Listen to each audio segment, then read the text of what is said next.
السلام علیکم۔ آپ کو پتہ ہے منافقت کیا ہوتی ہے؟ چلیں آپ کو میں ایک نمونہ دکھاتا ہوں جو کہ منافقت اس کے اندر بہت زیادہ پائی جاتی ہے۔ میں یہ نہیں کہہ رہا کہ وہ منافق ہے، نعوذ باللہ، میں کسی کے اوپر یہ تہمت نہیں لگا سکتا، وہ میرا مسلمان بھائی ہے، لیکن منافقت ایک کیٹیگری ہے جو پائی جاتی ہے، اس میں قسمیں آتی ہیں۔ تو ایک قسم اس کی یہ ہوتی ہے کہ جب آپ کو ایک بات پوری کا پتہ چل جائے نا، لیکن آپ پھر بھی اس میں سے چھوٹی سی چیز کو کٹ کریں اور آؤٹ آف کنٹیکسٹ پیش کریں، کسی کے اوپر تہمت لگائیں، کسی کی غلط بیانی کریں آپ، تو اس کی جو عملی اور آپ کو آپ کے سامنے ایک بہت زبردست سی پرسنالٹی، یہ ادھر والی سائڈ پہ یہ دیکھیں، یہ ہے جی، یہ آزاد بھائی ہیں، ٹھیک ہے۔ یہ ان کا چینل ہے جی وائس آف آزاد کے نام سے، چلے میں پروموٹ کر رہا ہوں جی، مجھے مانیں۔ اچھا ابھی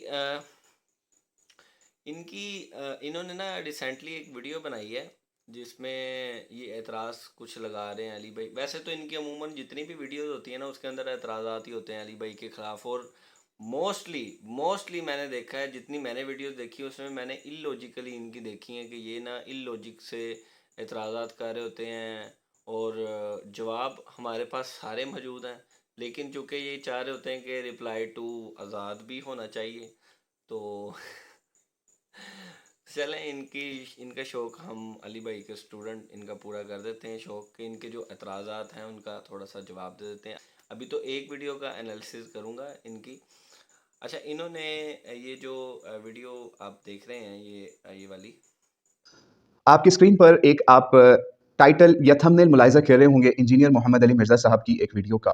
اس ویڈیو کے اندر انہوں نے 9 منٹ 30 سیکنڈ کے اوپر ایک ریفرنس دیا ابو داؤد 1047 کا، اور دوسرا ریفرنس 1361 مشکات کا، اور زبیر علی زئی رحمۃ اللہ علیہ کی جو مشکات کی تحکیم والی کتاب ہے، وہ جو اپنے سامنے بھی انہوں نے رکھی ہوتی ہے، اسی کا ہی ٹائٹل بھی انہوں نے اپنی اسکرین پر لگایا۔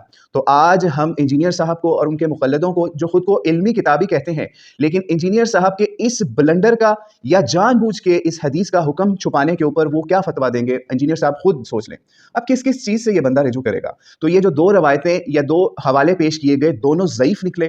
آپ کو ہم ان کی پسندیدہ ایپ اسلام 360 کا بھی ریفرنس دکھا دیتے ہیں، اس میں بھی آپ چیک کر لیں، اس میں بھی یہ ضعیف ہے روایت۔ اور مشکات جو یہ لوگوں کو بیچتے بھی ہیں یا ان کو دیتے بھی ہیں، یا اپنی جو ویب سائٹ ہے وہاں بھی رکھی ہوئی ہے اور اپنے بالکل سامنے بھی رکھی ہوئی ہے، یہ وہ شخص ہے جو دعویٰ کرتا ہے ہم کتابیں پڑھنے والے ہیں۔ تو بھائی اگر آپ کتابیں پڑھنے والے ہو اور اپنے آگے بھی وہ کتاب پڑھی بھی نہیں، پڑھی بھی ہے آپ نے، تو آپ خود بتائیں۔ ہم وہ ریفرنس بھی آپ کی اسکرین پر لگا رہے ہیں کہ حافظ زبیر علی زئی نے بھی اس روایت کو ضعیف جداً لکھا، اور اس کے ساتھ ساتھ امام بخاری اور شرط کا بھی بتایا، اور ساتھ بتایا کہ جمہور محدثین کے مطابق یہ روایت کس وجہ سے ضعیف نکلتی ہے۔ وہ ریفرنس بھی ہم آپ کی اسکرین پر لگا رہے ہیں۔ اسی طریقے سے اسلام 360 کا بھی ریفرنس ہم نے آپ کی اسکرین پر لگا دیا۔ اب دیکھتے ہیں کہ انجینئر کا یہ بلنڈر تھا یا جان بوجھ کے اس نے یہ فریب کاری کی، ہم اس کو اور کیا نام دیں؟ بھائی نبی علیہ الصلوۃ والسلام کی روایت کو یا حدیث کو بیان کرنے میں اگر آپ نے وہ حکم جو کہ محدثین نے اس کے اوپر لگایا وہ بیان کیے بغیر آپ نے اس کو صحیح بتا کے لوگوں کو پریزنٹ کر دیا، جیسا کہ آپ نے اپنی اس ویڈیو میں کیا۔ اچھا اس ویڈیو میں یہ جو مصوف بھائی جو ہمارے آزاد بھائی ہیں، یہ فرما رہے ہیں کہ علی بھائی نے یہ جو روایت پیش کی ہے نا، یہ ویڈیو تھی جس میں قبر کشائی عامر لیاقت، ڈاکٹر عامر لیاقت کی جو قبر کشائی والی ویڈیو تھی نا، اس کے اندر ایک روایت ہے، وہ کہہ رہے ہیں کہ یہ ضعیف علی بھائی نے پیش کی، بلکہ دو انہوں نے روایت بتائی ہیں کہ ایک مشکات المصابی میں ہے اور ایک ابو داؤد میں ہے۔ دو حوالے علی بھائی نے اس طریقے سے کر کے اپنے لگائے ہوئے تھے۔ اچھا اب اس میں کیا ہوا، یہ کہہ رہے ہیں کہ علی بھائی پہلے تو انہوں نے الزام لگایا ہم سب پہ، مطلب علی بھائی کے اسٹوڈنٹس کے اوپر، کہہ رہے ہیں کہ یہ جو اندھے مقلدین ہیں، یہ یا ویسے مقلدین ہیں، انہوں نے کہا کہ یہ اب اس پہ کیا بات کریں گے، کہ مطلب علی بھائی نے اتنی اس حدیث کی تحکیم جو ہے وہ چھپا لی ہے۔ تو اب اس بھائی کو میں کیا بتاؤں کہ علی بھائی نے اس کے اوپر پہلے پوری ویڈیو بنائی ہے، ٹھیک ہے، اس کے اوپر یہ جو اس کا تھمبنیل آپ کو نظر آ رہا ہوگا، یہ علی بھائی کی اسی ٹاپک کے اوپر پوری ویڈیو ہے، ٹھیک ہے، اس کے اوپر ٹوٹلی انہوں نے وضاحت کی اسی حدیث کے اوپر، اور اس کے بعد اسی ویڈیو کے اندر جس میں یہ جو مصوف جس کے اوپر یہ اعتراضات اٹھا رہے ہیں، اس کے اندر بھی علی بھائی نے اس کی وضاحت کی ہے، اس کے اندر بھی وضاحت کی ہے.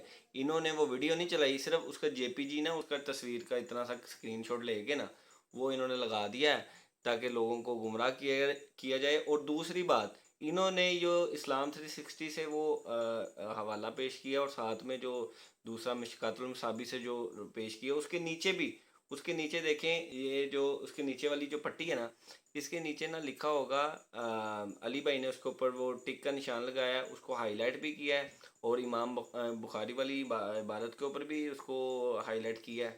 ٹھیک ہے، کہ ان کو کس وجہ سے یہ حدیث جو سی ہے وہ ضعیف لگتی تھی، اور ابو داؤد کی کا بھی معاملہ. اور علی بھائی نے اسی ویڈیو میں کہا بھی ہے کہ یہ جو حدیث ہے نا، یہ بہت سے محدثین کے نزدیک بالکل ٹھیک ہے، اجماع ہے اس کے اوپر، لیکن دو محدثین ایسے ہیں، جیسے کہ یہ کچھ محدثین کا انہوں نے ذکر کیا ہے، جس میں امام بخاری بھی آتے ہیں، امام داؤد بھی آتے ہیں، اور اس کے علاوہ اس میں دور حاضر کے شیخ زبیر علی زئی صاحب بھی آتے ہیں. آیات کے اندر ابو داؤد میں ایک حدیث موجود ہے، مشکات میں بھی موجود ہے، اور کئی کتابوں میں، اور محدثین کا آلموسٹ اجماع ہے اس حدیث کے اوپر. ایک دو محدثین نے اختلاف کیا ہے، وہ بھی ان کو وہم لگا ہے. محدثین کا آلموسٹ اجماع ہے اس حدیث کے اوپر. ایک دو محدثین نے اختلاف کیا ہے، وہ بھی ان کو وہم لگا ہے کہ اللہ کے محبوب صلی اللہ علیہ وآلہ وسلم نے فرمایا کہ جمعے کا دن سارے ایام کا سردار ہے. اس دن آدم علیہ السلام پیدا ہوئے، اسی دن وہ فوت ہوئے، اسی دن قیامت قائم ہوگی. تم جمعے کے دن مجھ پر کثرت سے درود پڑھو، تمہارا درود مجھ پر پیش کیا جائے گا. اللہم صلی علی محمد وعلی آل محمد. ایک صحابی نے جرت کر کے عرض کی کہ اللہ کے رسول، جب آپ مر جائیں گے اور آپ کی ہڈیاں مٹی میں گھل مل جائیں گی، یہ الفاظ ہیں کیونکہ اس وقت 295C کا یوز اس طریقے سے نہیں کیا جاتا تھا، نہ وہ تھی مدینہ شریف میں اس حوالے سے. تو کسی نے ان کے اوپر گستاخی کا فتویٰ نہیں لگایا، اور ان کے سوال کرنے کی برکت سے عقیدہ پتہ چل گیا. جب آپ مر جائیں گے، آپ کی ہڈیاں مٹی میں گھل مل جائیں گی، کیا اس وقت بھی آپ پر درود پیش ہوگا؟ تو آپ صلی اللہ علیہ وآلہ وسلم نے فرمایا، ان اللہ حرم علی الارض ان تأکل اجساد الانبیاء. بے شک اللہ تعالیٰ نے حرام کر دیا ہے انبیاء کے حق میں کہ مٹی ان کے جسموں کو کھائے. یعنی مٹی کے لیے حرام ہے کہ وہ نبیوں کے جسموں کو کھائے. یہ پروٹوکول صرف پیغمبروں کا ہے، اس کے بعد بھی کسی کو مل سکتا ہے، لیکن وہ عقیدہ نہیں ہے.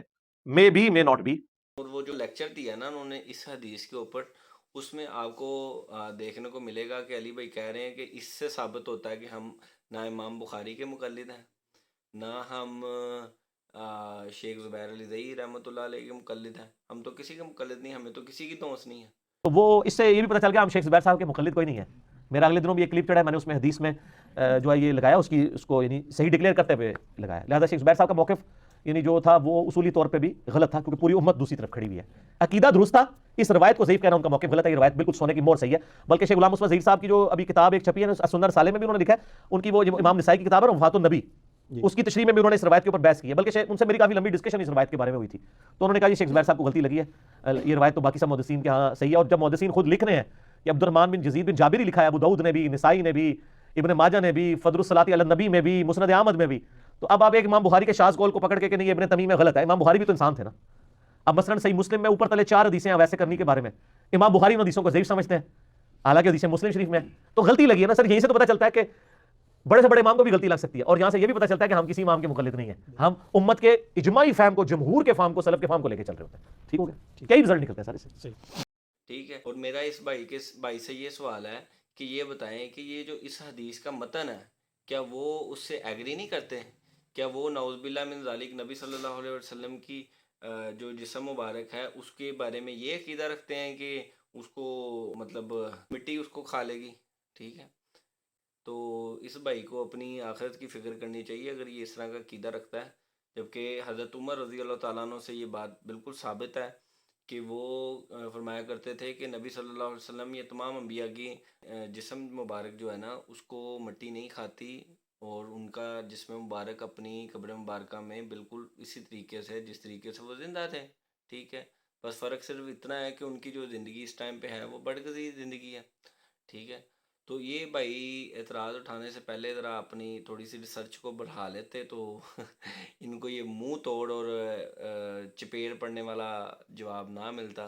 ویڈیو سٹارٹ ہونے پہ نا انہوں نے ایک عبارت لگائی ہوئی ہے کہ خود کو علمی کتابی کہہ کے اور علم فاضل اور کچھ اس طریقے سے کہہ کے نا کوئی اس میں تکبر غرور وغیرہ نہیں کرنا چاہیے، ورنہ یہ ہو کہ آپ کی مطلب اگر کوئی غلطی ایکسپوز کر دے تو اس پہ آپ کو ذلت اٹھانی پڑ سکتی ہے.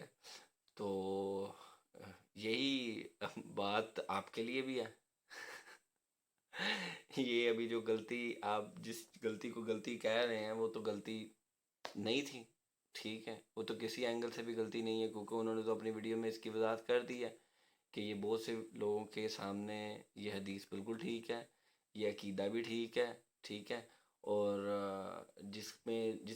جن کو مطلب اس حدیث پہ اعتراض ہے تو ان کے لیے کیا معاملہ ہے وہ بھی انہوں نے بیان کر دیا, اور اسپیشل ایک ویڈیو بھی ریکارڈ کروا دی ہے. ٹھیک ہے یار تھوڑا سا نا کھول لو یار, انشاءاللہ اللہ پاک جزائے خیر دے آپ کو. امید ہے کہ اللہ پاک آپ کو اور ہم کو سب کو سمجھنے کی اور دین حق پہ عمل کرنے کی توفیق دے. تو جزاک اللہ خیرہ و احسن الجزا.